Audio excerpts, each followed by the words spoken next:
Hi, my name is David Knutzen, and I will be talking about the architecture of the triPhi system. I'll be going over the high-level design, and then I'll cover the client-level and server-level designs. Sean will be talking about the communication, and follow that with the database overview.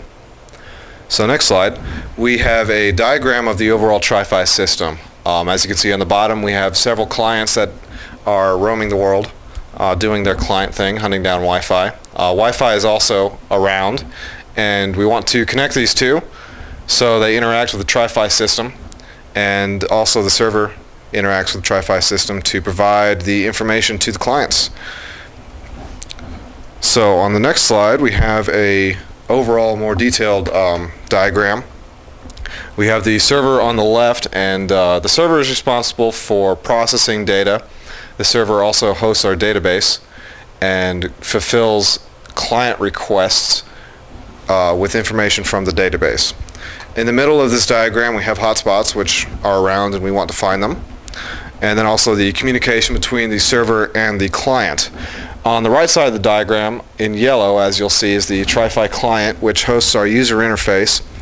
It also holds some small amount of data for the offline mode implementation, and also the protocols for communicating with hotspots and also communicating with the server.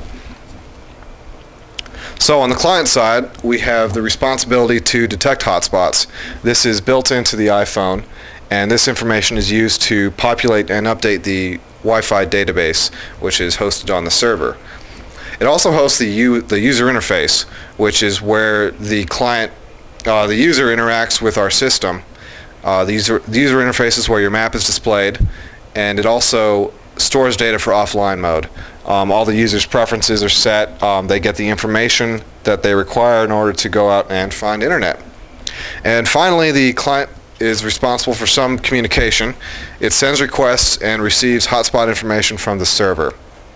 So on the server side, we have the database, which is updated by the user as per the client's ability to detect Wi-Fi information, and it's initially populated by the developer. Right now we have AT&T and T-Mobile hotspots in our database that people can go out and find.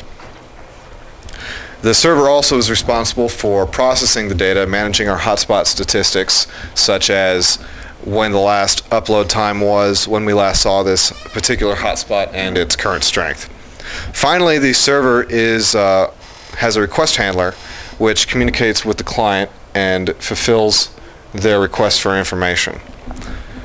So next up we have Sean talking about the communication of the system.